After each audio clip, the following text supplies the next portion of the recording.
All right, hey guys. First video that's a PowerPoint. I think last time I mentioned that I'm gonna try to make like PowerPoint slide videos more often if I have like a more in-depth topic that I want to discuss. Actually, I might not have uploaded that video um, for the reason that it was very disorganized. So here is a presentation that I gave last year. I hope my car is not too loud. Um, it's called Limitations of the Medical Model, Alternatives to Clinical Diagnosis and Mental Health Assessment and Policy. So, um, I'm a social work student. I'm getting my master's in social work, and I'll be graduating next year. Um, After that, basically, the career I'll be going into is mental health. So, I'll be a mental health therapist or clinician. And yeah, this is kind of the stuff that I'm studying now. Um, so I'll give you a little bit about the program, and I actually want to talk about that more in its own video. Um, so basically, with a master's in social work, you have a few different options. It's a pretty versatile degree. You can go into there's kind of two main camps. You can go into macro social work, where you're doing stuff with policy, advocating for different policy It's mainly policy and politics, honestly. Um, the other camp is you go into micro social work, or social work at the micro level, which is clinical social work, which is basically direct mental health work. Most often with individuals, sometimes groups. It really depends on where you're working. Um, so that's the field that I'm going into. Um, and actually, I'm not too sure exactly what career path I'll be taking. You know, clinical is important and it has its place. But yeah, there's the macro aspect of it that's sorely missing from social work, how it's practiced today. And I really want to dive into that too in its own video. So I know I say that all the time, but yeah, I won't focus too much on that. I'll actually touch on that a little bit now that I'm thinking about it. What was I gonna say? Yeah, I gave this presentation like a year ago actually. So it's I'm a little rusty. I didn't really practice or anything. I don't really have that much viewers on my channel right now, so I'll just kind of wing it. But yeah, so this is a presentation that I gave last year, almost a year and a half ago, and that class was on macro policy. So that was actually a class on macro social work, looking at um, political policies, how they actually impact people's lives, and yeah, the implementation of those policies, the development of those policies, kind of some background of how those things have developed historically in the United States, since that's where we're getting our degrees and practicing. I think, yeah. So I guess I'll just dive right in. Okay, so again, my topic was on the medical model of mental health, what that looks like at the level of policy, some good, a lot of not so good, and some alternatives that we can look to going forward, in terms of how do we address um, this thing that we're calling mental illness. How do we reach people? How do we provide people access to resources they need? And how do we enable people to really, um, not just be good enough to like get to work and pump out the grind and just the basic daily everything of living, but how do we get people to really truly live their best lives and create a culture where people can truly live their best lives? I think the medical model is something that stands in the way of that. And without further ado, so what is the medical model? So there's very little agreement about exactly what the medical model is.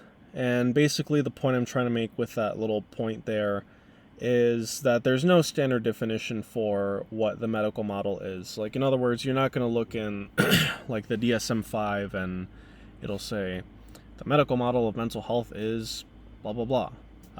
It's more of a collective viewpoint that basically perceives the human mind, human experience, and most importantly, human suffering through the lens of medicine, through the lens of disease. And essentially what the medical model says is suffering, human suffering, should be thought of as a disease. Now, it doesn't say that explicitly, so I'm not just coming up with bullshit. And again, there's no standard definition, so it's not like anyone's explicitly saying that.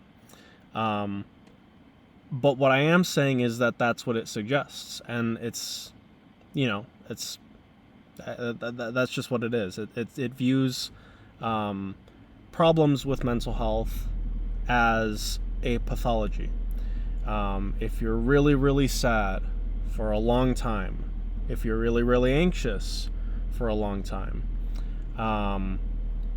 you have something wrong with your mind, and in the lens of the medical model, that means that you have something wrong with your brain, and that therefore you are ill. You have some sort of sickness, you have some sort of medical deficiency, okay, at the level of your actual health. And as I point out in the second slide, or the second point here, it's a very brain-centric model. So in other words, it's saying you, the person that you are, and all of your experiences essentially reside in your head. All of that can kind of be reduced to what's going on up there. And in the case of mental illness, what's going on up there is sickness, illness, defectiveness. This is not working right? That's what the medical model says. I'll read this last. I guess there is a definition. Again, this is from the APA, Dictionary of Psychology, the American Psychological Association. They don't have the final word. So again, this is the APA. Yes, they have a lot of credibility in academia, but that doesn't mean that you get the final say. In other words, if you become a psychiatrist or a psychotherapist, you don't have to sign something that says that you believe exactly this. Most people have probably never seen this definition. So, to give their own account of what the medical model is, the medical model is the concept that mental and emotional problems are analogous to biological problems. Again, that's where we get that notion of being brain-centric, or of the mental illness residing in the head. That is, they have detectable, specific physiological causes. That's very important. That'll be very important for one of the upcoming slides. So I'll read that again. It is the notion that mental and emotional problems are analogous to biological problems. That is, that they have detectable, specific, and physiological causes, and are amenable to cure or improvement by specific treatment. Okay, so Remember that definition. That's going to be very important for one of the upcoming slides. Okay. So, with respect to policy, what does this mean? So again, I want to emphasize this. There's no standard definition of the medical model. Even though I just gave the APA's definition of the medical model of mental health or mental illness, it's not something that you're coerced into believing by, whoever's giving licenses for becoming a psychiatrist or, licensed to practice medicine, or to become a psychotherapist, right? So, having said that, though, this notion of the medical model has a huge bearing on how we practice mental health treatment and how we think about policy, how we form policy, and how we think about the infrastructure that we have set up in our society to ostensibly help people who have, these so-called mental illnesses. Now, I was going to say something. Never mind. So one of the big things that within the medical model that's critical to understanding the paradigm of the medical model of mental health is clinical diagnosis. Okay, and again, if I seem like I'm kind of all over the place, I haven't read this in a while, so bear with me. So clinical diagnosis. Clinical diagnosis is, I would say, the epitome of the medical model, right? It's literally giving an, again, ostensibly medical diagnosis for experiences, behaviors, feelings, thoughts, beliefs, basically of human experience. Okay.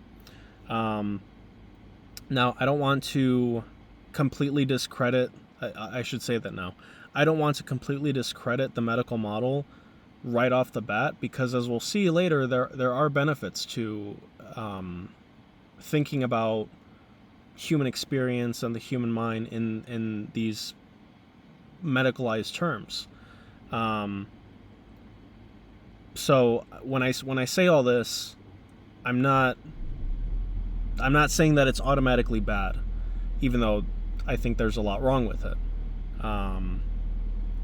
But what I am saying is that this idea is fundamental to the way that we, one, actually, as someone who's going to become a mental health clinician myself, one, how we practice mental health treatment, but two, how we organize our society, the structure of our society at a level that we truly take for granted.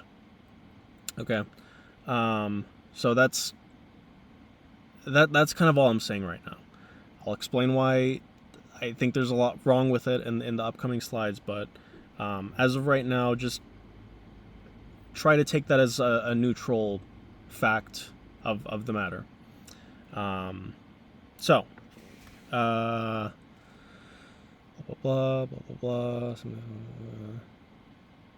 Okay, so I'll just read the second point.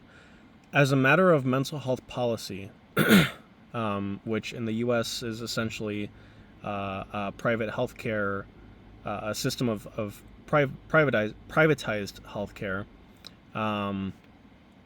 and even public healthcare plans like Medicaid and Medicare. Clinical diagnosis is a necessary component of assessment and treatment. So, and then I'll read the last one. In order to establish care and seek continued care, for mental health concerns.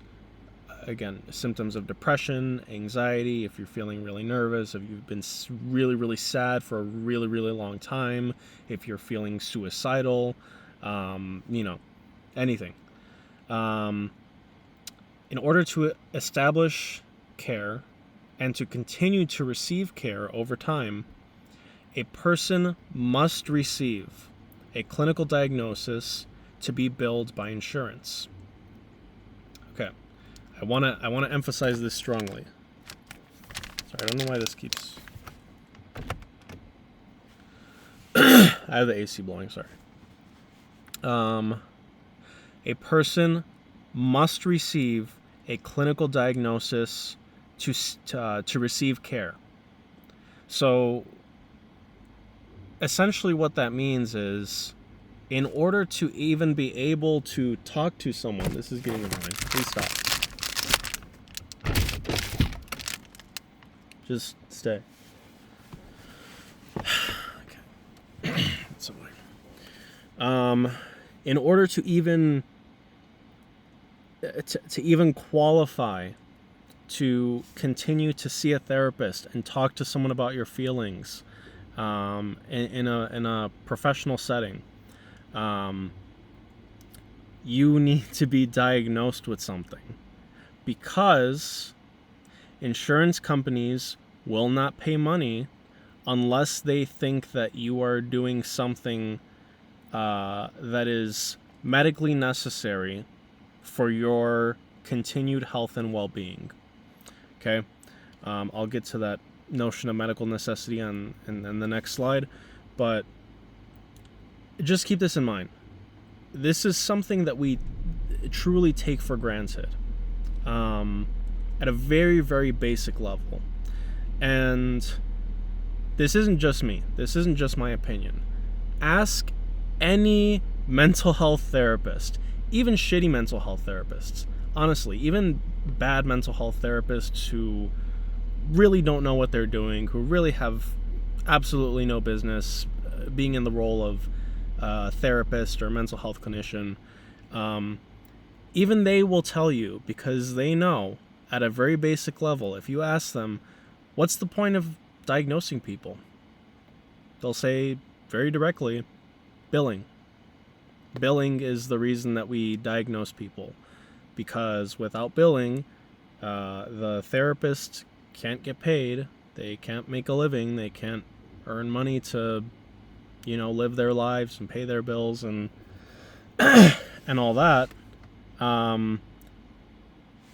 because it's such a, it's so ingrained in the system, that we can't, within our current paradigm of mental health treatment, it's simply not in the cards to not diagnose people. Okay.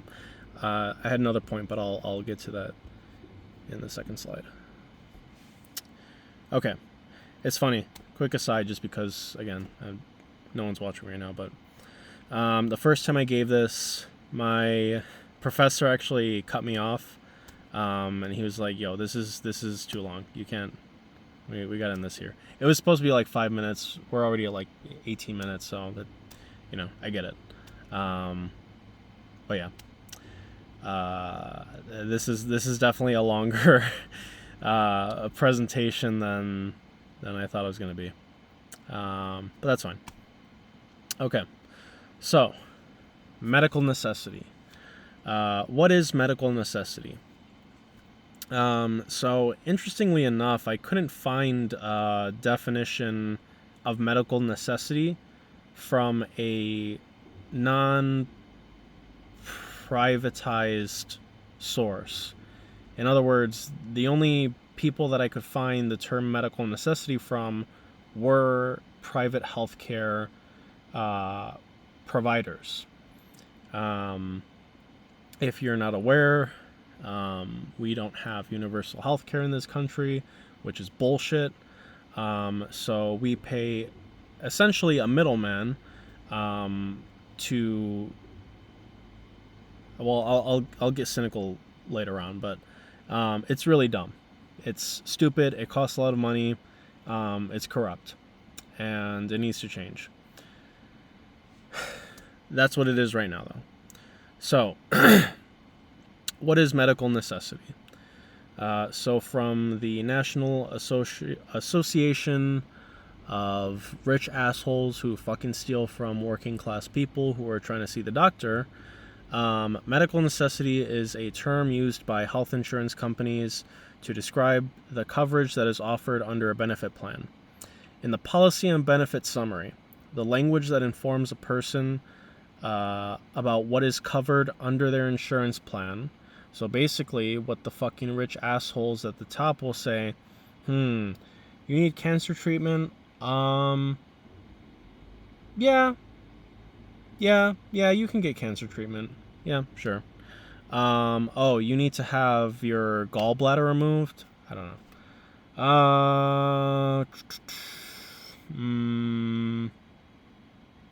Nah. You're fine. Don't worry about it. That's essentially what medical necessity is. I'll just finish it for the sake of, playing into the bullshit, but the language that informs a person about what is covered under their insurance plan will generally describe benefits that are available when medically necessary. That read kind of weird, but anyway, it's what the insurance carriers, notice it doesn't say anything about doctors in here. Okay, please make note of that. It says nothing about what your doctor says you need. It says nothing about what your doctor recommends. It says nothing about what your psychiatrist or your I forget what the official, I think it's dietetics. It's not a nutritionist, but people who are, professionally qualified to tell you what healthy foods you should eat and stuff like that. It says nothing about that. So yeah, basically what I want to highlight there is that this terminology of medical necessity, and to be fair, other countries who do have universal health care also have the notion of medical necessity, right? So if you want to get plastic surgery, okay, obviously that's not for purely cosmetic reasons. If you want to get plastic surgery for purely cosmetic reasons, you don't need that to live. You don't need that to survive. So that's not medically necessary. However, I would argue that in other countries that do have universal health care plans, the doctor's word has more weight because you don't have this fucking middleman in the middle trying to skim off the top and say, actually, we will get less money stealing from you if you get the thing that your doctor says that you need to survive. So you're just not going to have that. So yeah,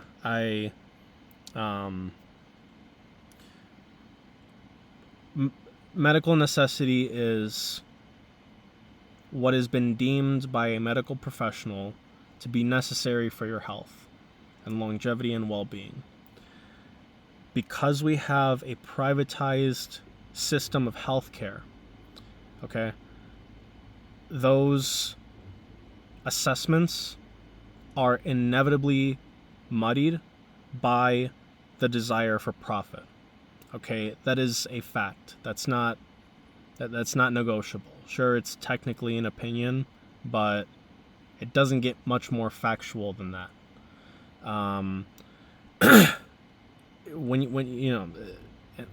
So I won't get into it too much, but there's no reason that we should have a privatized system of healthcare. It costs taxpayers more money. we get less from it, and we don't even get the health care that we need by playing into this bullshit system. And not everyone gets it. I'll touch on that, I think, in the next slide, but or towards the end rather. But it's unacceptable. It's completely unacceptable. So that's the idea of medical necessity. Let's see if the next one plays into that. Okay, so I'll go back here for just a moment. The point I want to make with medical necessity and clinical diagnosis. In order for you to seek treatment, because a private healthcare, because a healthcare insurer, most often private, but some people have public healthcare plans, and some of them cover mental health. I don't think all of them, and to the extent that they do, it's probably very limited.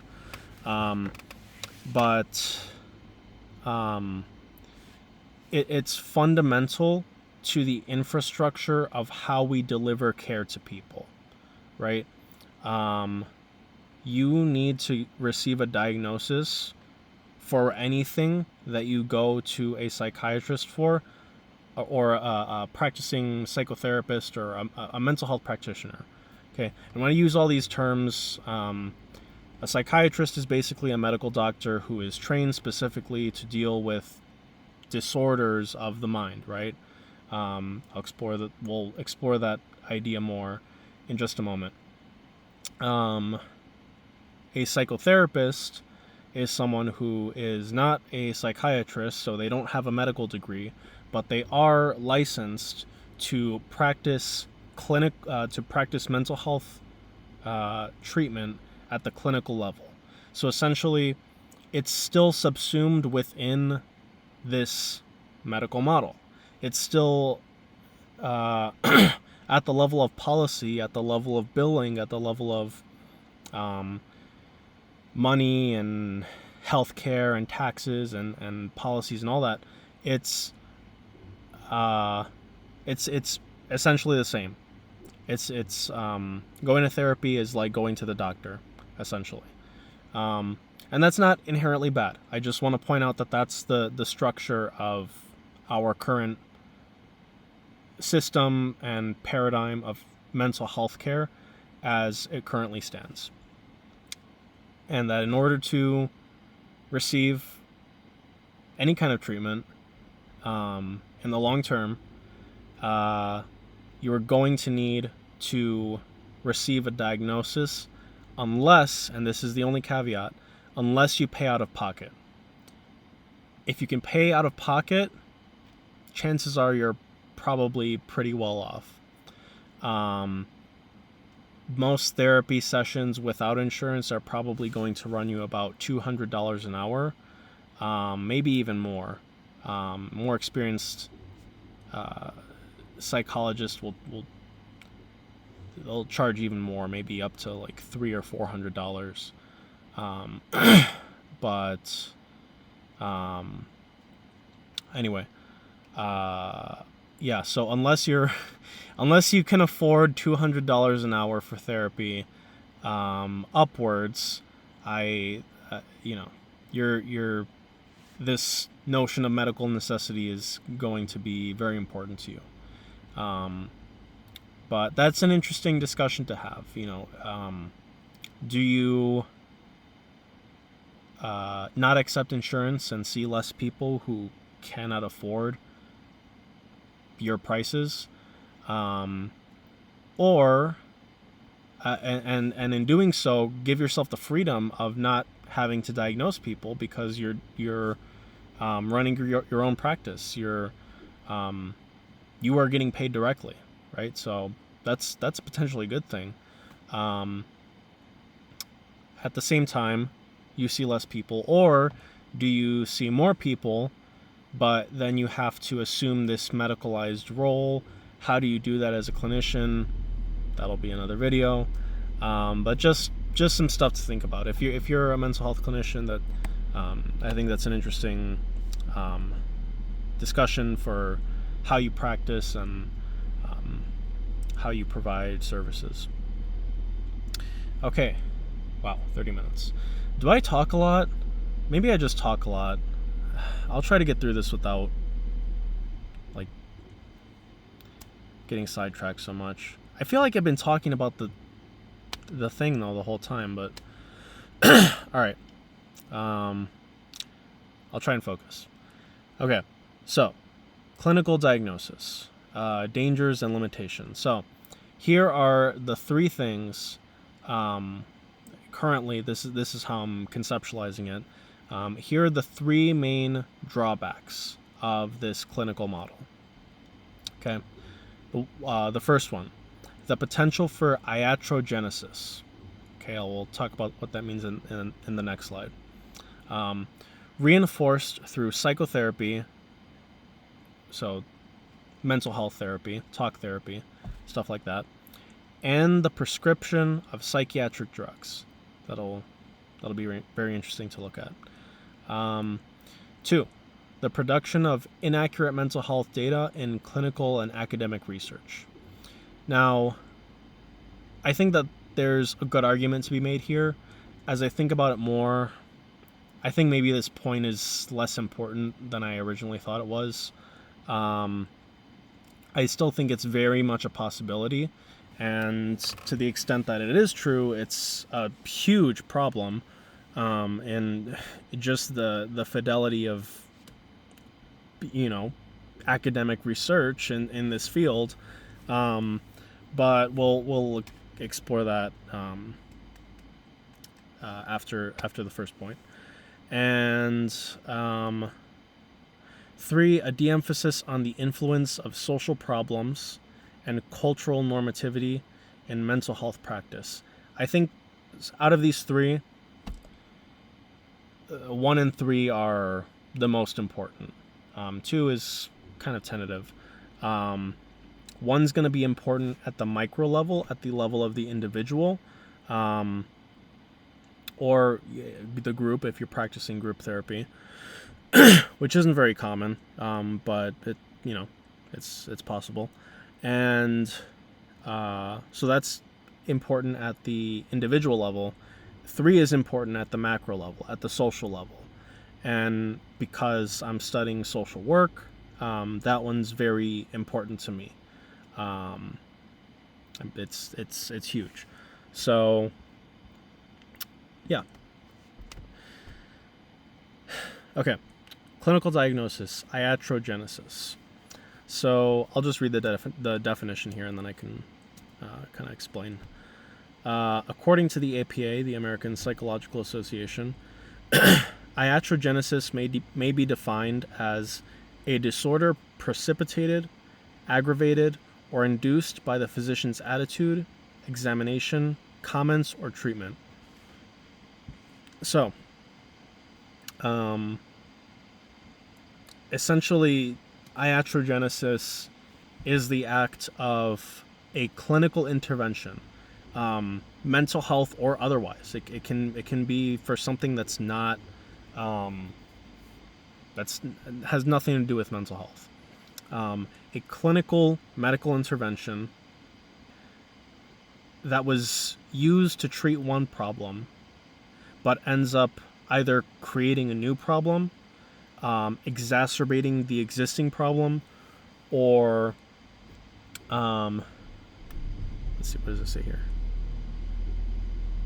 Yeah, or kind of giving rise to another problem later down the line. So I really should have came up with an example here. I don't know why I don't have one.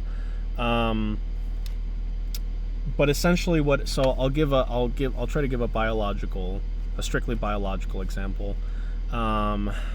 So I'll give a really easy one. Okay, so basically, there was a time, I forget what it is, but there was this it's like the material that's used in like X-rays. I don't know if it's uranium or it's radon or what. I don't know chemistry at all, but essentially there was this very toxic material that they used to make X-rays.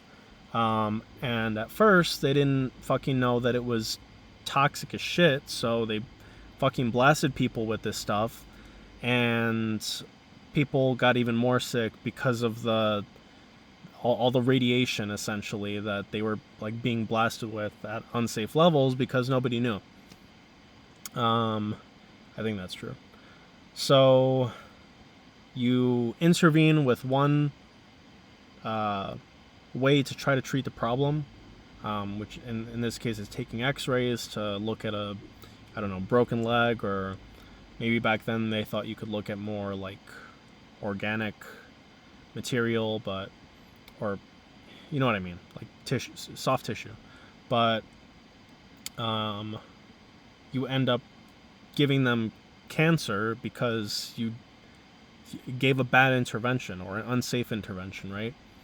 So that would be an example at a strictly biological level. Again, I'm sure there's better. Okay, here's another one. Bloodletting used to be a thing, right? So you essentially, people thought that when you had an illness, it resided in the blood, which, you know, that can be true depending on the illness. But they basically thought if you drain the blood from like a certain part of the body, that the illness will drain out, and you'll be cured. Well, it turns out that can actually lead to infections, and that you can die from that. So that would be another example of iatrogenesis. Now, it seems kind of silly to use those examples because I mean, we can see how obviously stupid it is now. But, you know, at the time, people thought that that was a good treatment. People thought that that was a good intervention.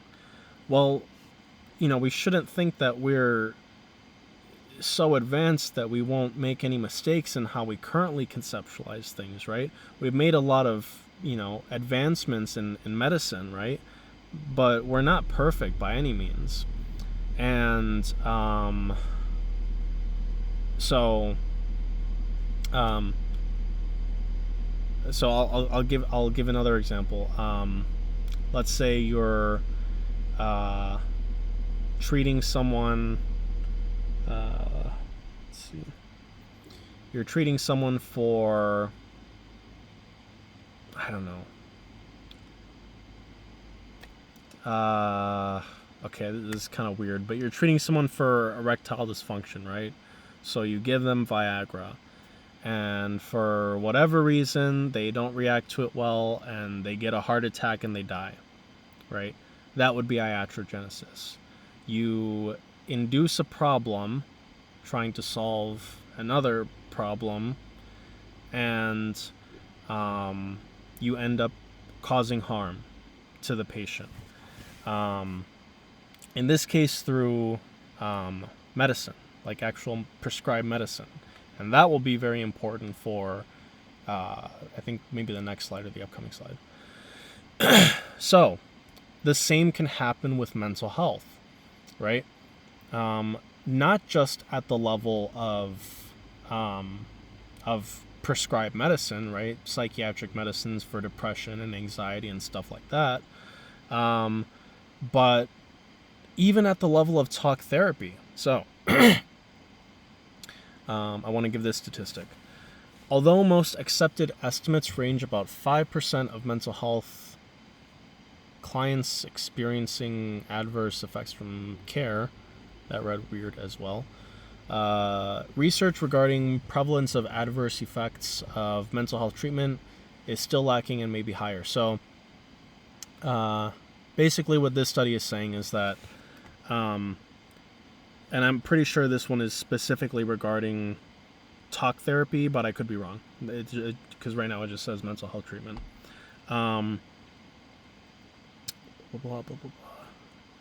Yeah, so basically what this is saying is that, 5 out of 100 people will report at least some adverse effects from care, whether that's clinical psychotherapy, talk therapy, or whether that's psychiatric medicine that you'd get from a psychiatrist. Also, this is important for later too, medical doctors who have not been explicitly trained in mental health care can also provide mental health medication, right? So we'll look at that as well. But the point I want to make here is that the treatment that people receive for symptoms regarding their mental health, their mental state, they're not neutral. And just like, it's so hard to talk about it without using language that's inherently medicalized. So I acknowledge that, right? I don't. It's a weird transition to try to move away from this clinical model because we literally don't have very many other ways of talking about mental health, and what else would I say? So, but I do think that we need to move away from it still. But we'll explore alternatives later. So just keep that in mind. Therapy is not neutral, and it's definitely not always good. It can be harmful. It can actually induce harm in the person. And I think I'll go into that in the next slide, but maybe I don't go into it that too much in this video, another future video. I should make a tally of how many times I say that in another video, blah, blah, blah. Tally the... I feel like I said it a lot. Okay. So, we'll explore that some other time. How about that? So what are the limitations of diagnosis, right? We've seen that diagnosis is fundamental to our infrastructure for providing treatment and care for people who are having mental health symptoms. No, I still need the fan. It's not AC. So, what are the limitations of it, right? So this excerpt is from a book by Gabor Mate.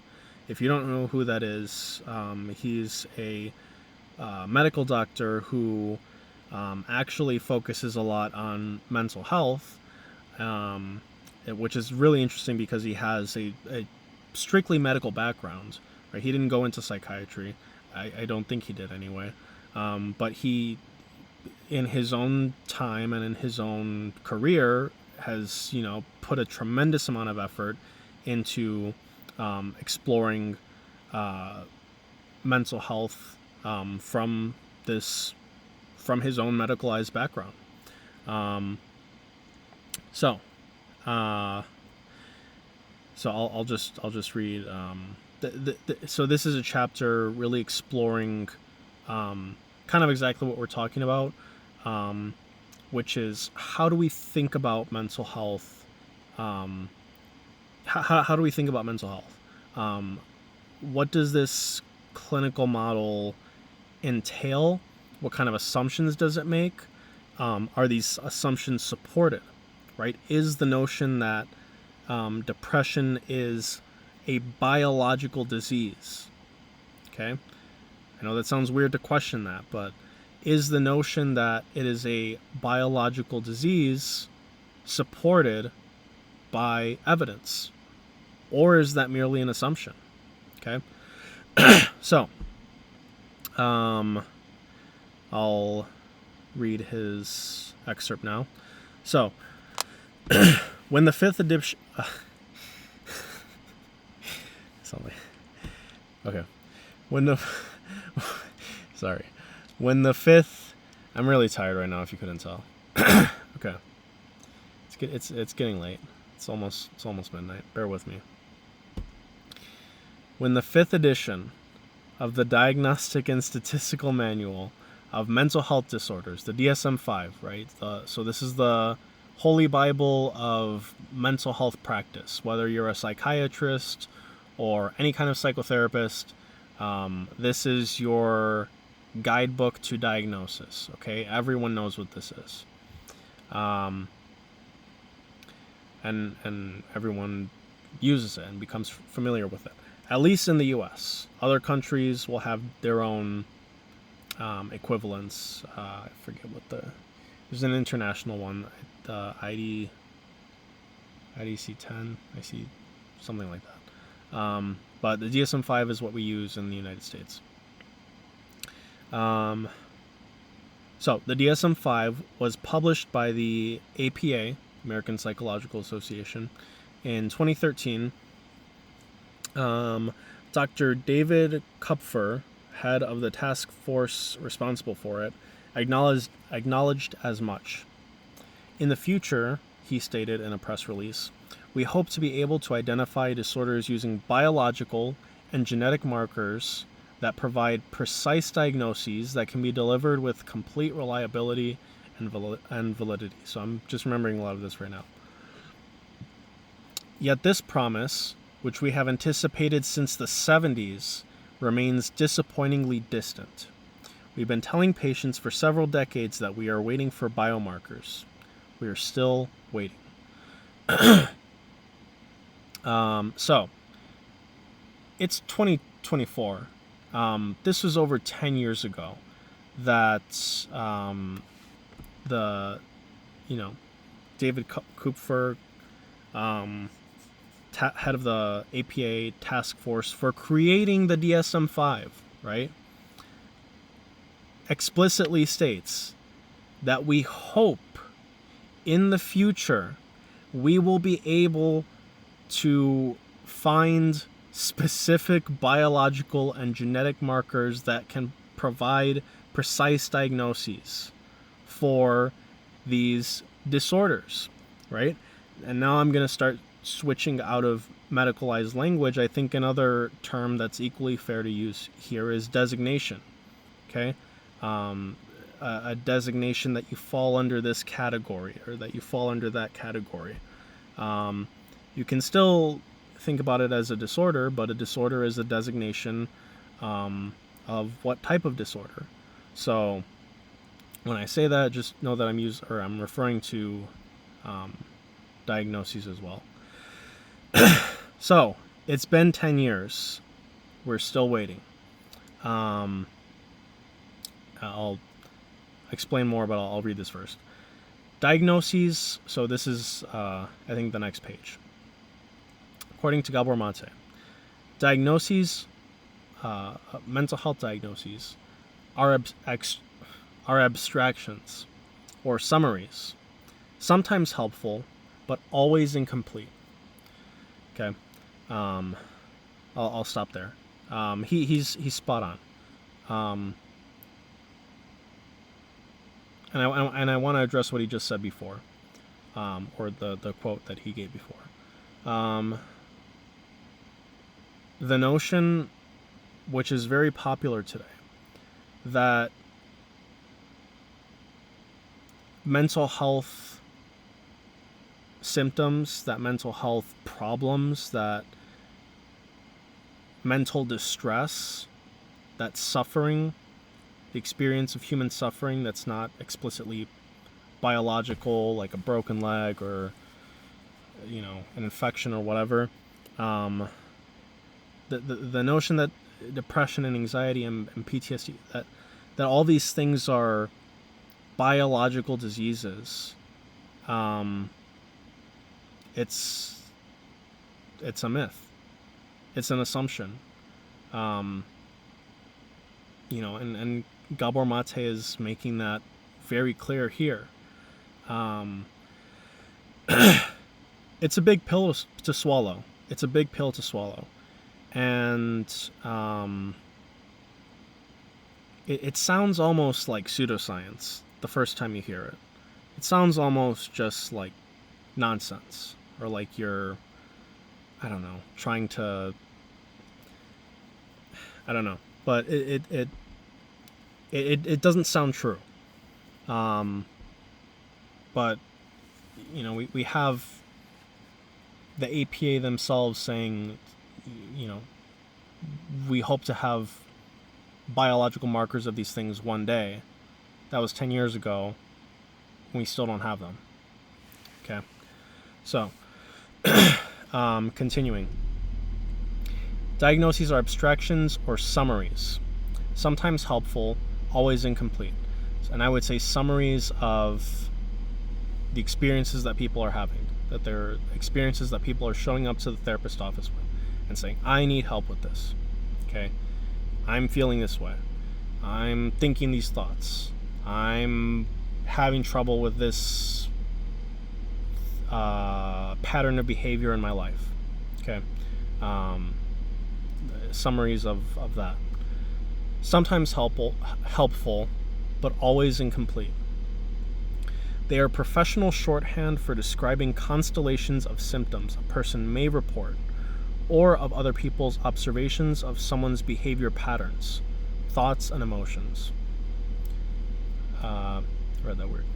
For the individual in question, a diagnosis may seem to account for and validate a lifetime of experiences, previously too diffuse or nebulous to put one's finger on. Okay, that's very important. And that's I'll say right now that's one of the benefits of diagnosis. That's a significant benefit. That can be a first step and a first and positive step toward healing. I know this from firsthand experience. Okay, and I would say same here. The dead end comes when we assume or believe that the diagnosis equals an explanation. Okay, and an especially futile view when it comes to illnesses of something as inherently abstract as the mind. Okay, I want to read that last part. An especially futile view when it comes to illnesses of something as inherently abstract of the mind. So basically, to kind of read that backwards, what he's saying is that this medical model, which necessarily depends upon clinical diagnosis, we're taking for granted that we can say what the mind is, based on a view that says the mind resides in the brain. The mind is the brain, more or less. And I mean, that's an assumption.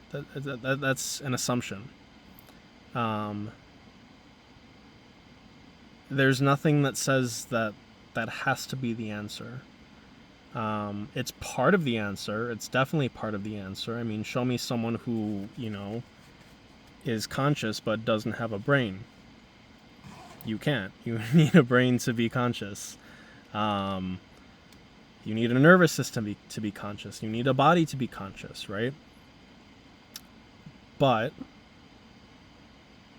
you can't say that you know exactly what the mind is based on exactly one worldview of conceptualizing the mind.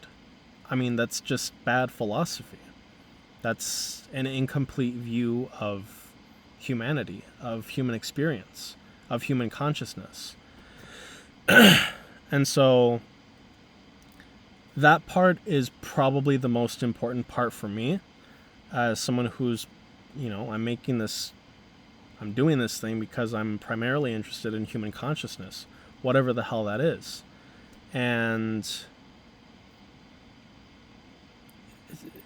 it kind of all boils down to, for me, this idea of the mind as,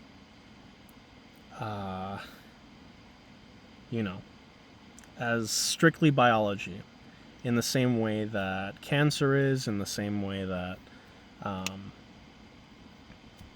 whatever. And as we'll see, actually that view has a lot of flaws in it as well. It necessarily distinguishes the mind from the body. And if you read Gabor Mate, Gabor Mate's book, that couldn't be further from the truth. So where I'm going with this is that we have absolutely no idea what the mind is. Just because science tells us something, and I'm using air quotes here because who is this science that we're talking about? There are many scientists in this world. They all have very different views from each other. Some believe a lot of the same things, but others believe very different things. Many scientists are also very religious and spiritual. I'm not saying that religion and spirituality are the answer, but neither is this medicalized way of thinking about the human mind. So I just wanted to highlight that. That part's the most important for me because it's just a very incomplete way of looking at the human mind. It's an important one, but in and of itself, it's incomplete. So I just want to point that out. Okay, so here are the limitations of diagnosis. Okay, and we mentioned one of the benefits, which we'll get back to later. So how does iatrogenesis work? I actually made up this model myself. I didn't find this anywhere. So these are just my own thoughts. So this is how I think it works.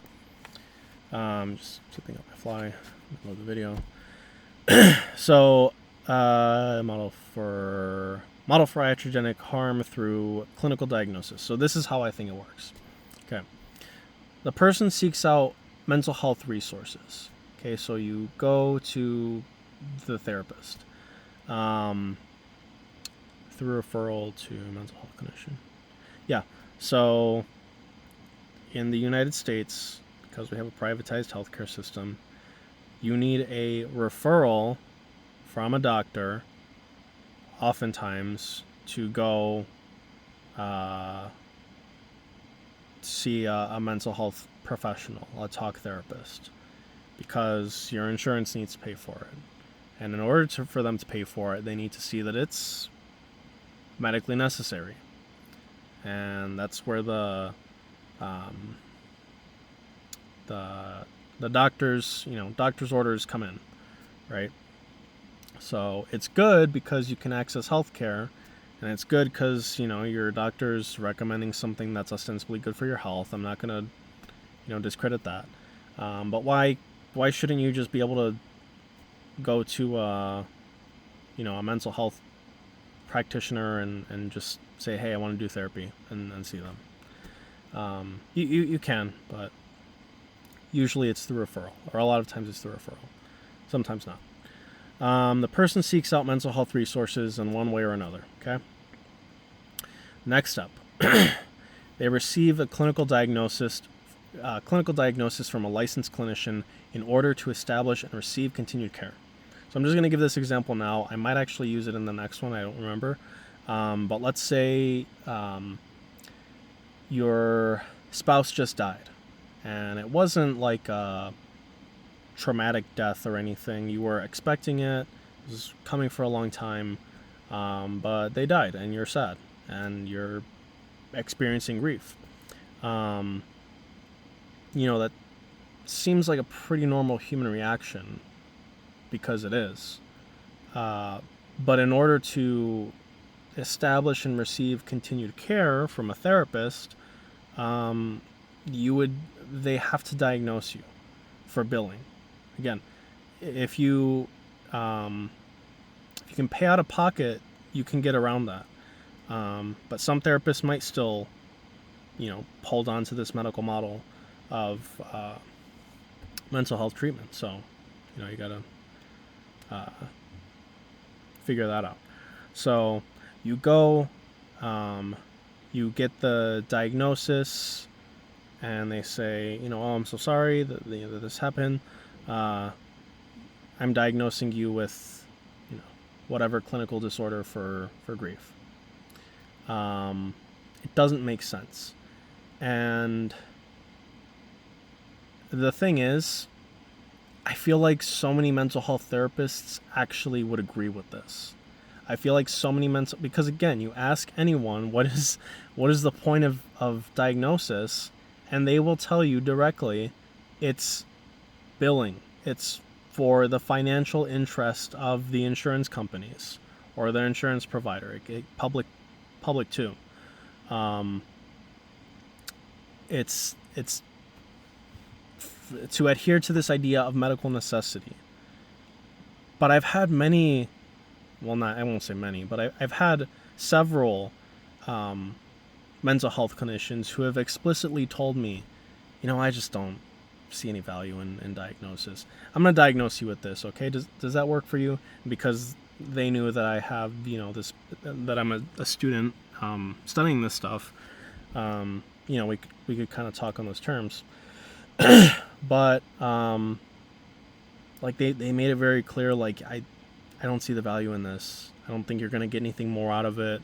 If anything, I think it might hold you back a little bit, because then you're gonna but I'll explain that here. So you get a diagnosis, you start therapy, you get a diagnosis so that you can continue to receive care by your insurance provider, whether that's private or public, paying for your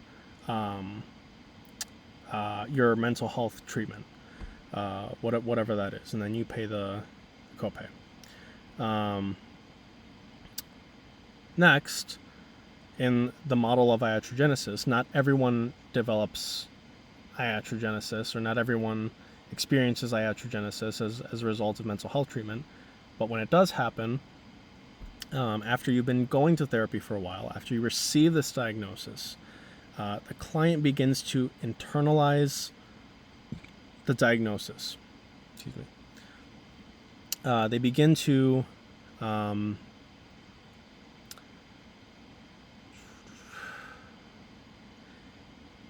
begin to actually see themselves as the diagnosis and say, I can't do this, I have PTSD. I can't do this, I have ADHD. And maybe those things were legitimately difficult, okay? I'm not saying that they're not, and I'm not saying that everything is bullshit, okay? Is the point I'm trying to make. But what I am saying is that it is very common for people, once they receive this diagnosis, to inherently, well, that's the next one. Again, please bear with me. This was the first video I did like this. I'll get better at presenting, and this is just me practicing, this stuff. But, I guess it's good to know if I do present it, it's going to be a fucking long presentation. So I will need to learn how to narrow down. But, okay, so you start internalizing the diagnosis, okay? You start experiencing, this identification with, okay, I have depression, I have PTSD, I have ADHD, I have whatever the diagnosis is, okay? Then, along with that, or as a result of that, you begin to experience even more emotional distress or poor functioning. Fuck, man, come on. Fucking battery's low. Sorry, give me a second. Son of a bitch.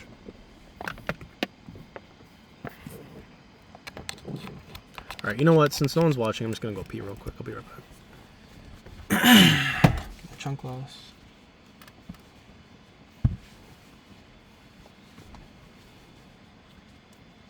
And I hope the AC. I'm just gonna turn the AC on too. Sorry.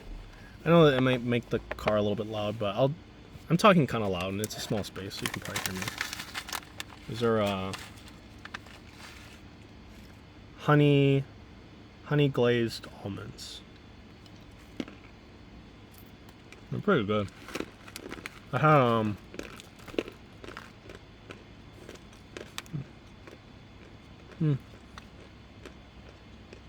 They're okay. I had same brand of glazed walnuts. Now, those are fucking good, man. I had cinnamon, Brown sugar. Oh, fuck. That was so fucking good. All right, we'll be back.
Okay.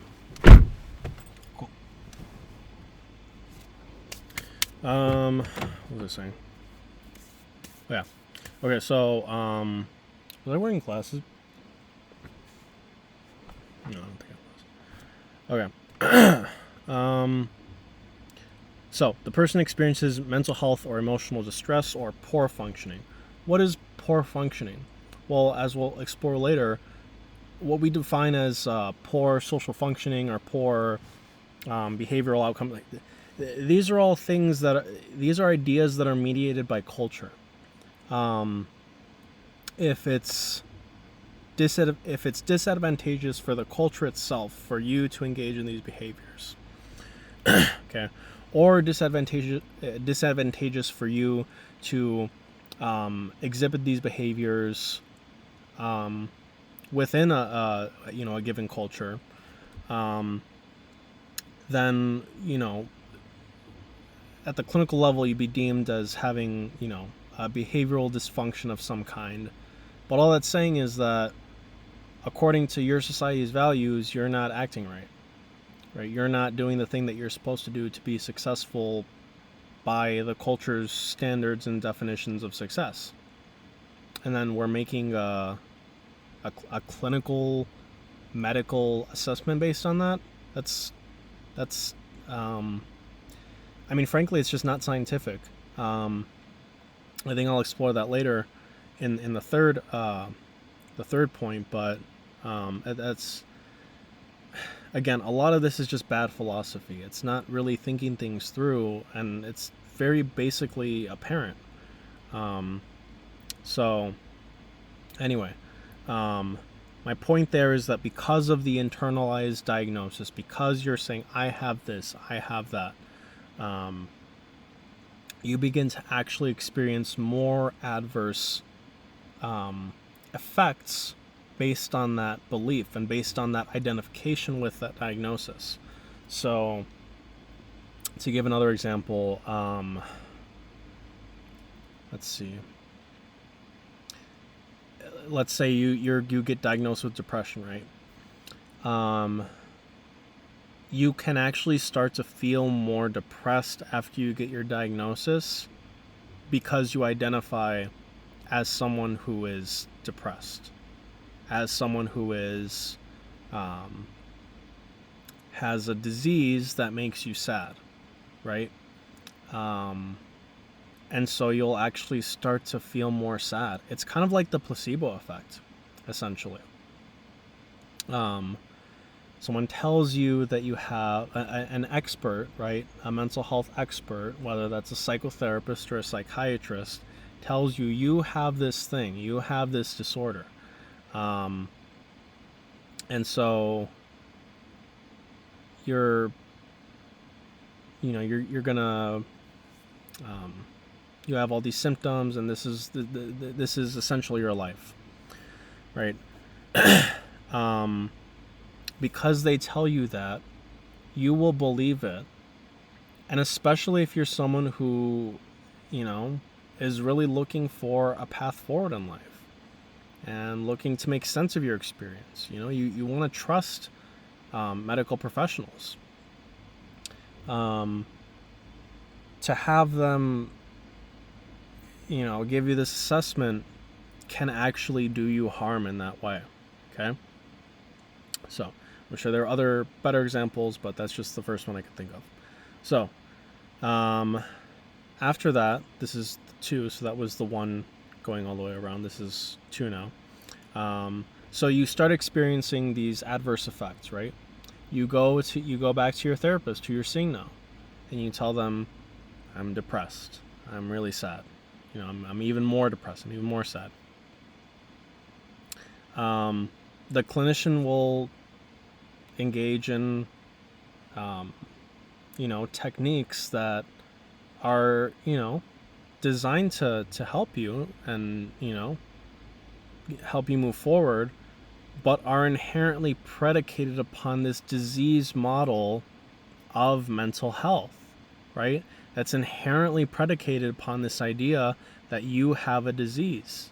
And when you approach it from that lens, you're just reinforcing the idea that you have a disease, that you have a biological disease, a biological medical disorder, which is the next point.